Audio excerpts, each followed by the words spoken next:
Au cours de ce round, le plan d'autonomie a été présenté à travers différents sujets qui ont été abordés, que ce soit les compétences, les organes, que ce soit la justice ou que ce soit les ressources.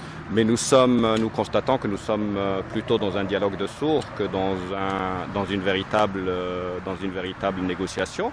Nous espérons que ce qui a été présenté, qui montre le sérieux de la proposition marocaine, qui montre que cette solution est une solution qui répond aux standards internationaux, qui respecte la légalité internationale, qui tient compte des réalités locales et sociales de la région. Le Polisario campe toujours sur ses positions figées. Il ne se départit pas de sa volonté manifeste de compromettre les espoirs de paix dans la région. Je ne vois pas, au terme de ce quatrième round, une évolution importante, mais je ne renonce pas non plus à croire que cette évolution puisse un jour arriver. Est-ce que vous pensez que le Polisario a un pouvoir de décision au niveau de ces négociations? Non. La marge de décision du Polisario est extrêmement limitée puisque le Polisario est à la merci de l'Algérie. Il se trouve sur son territoire, il est financé par l'Algérie, il est guidé par l'Algérie et donc certainement, comme on dit, c'est lui qui finance, commande. À l'issue de ce quatrième cycle de pourparlers, la délégation marocaine a accordé une conférence de presse au siège de la mission permanente du Maroc auprès des Nations Unies.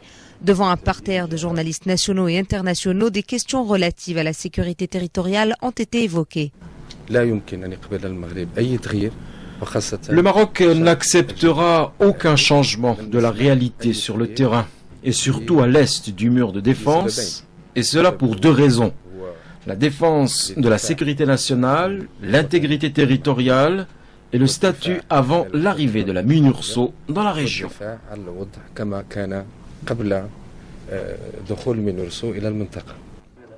Le Maroc est clair dans ses choix. Il est pour des négociations constructives dans le cadre du plan d'autonomie et rien que l'autonomie.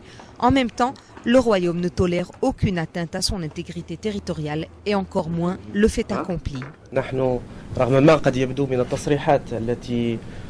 Malgré les différentes déclarations et les tentatives de torpiller la proposition marocaine, en tirant longueur de ce processus, nous sommes déterminés à explorer toutes les chances jusqu'à ce que la sagesse l'emporte.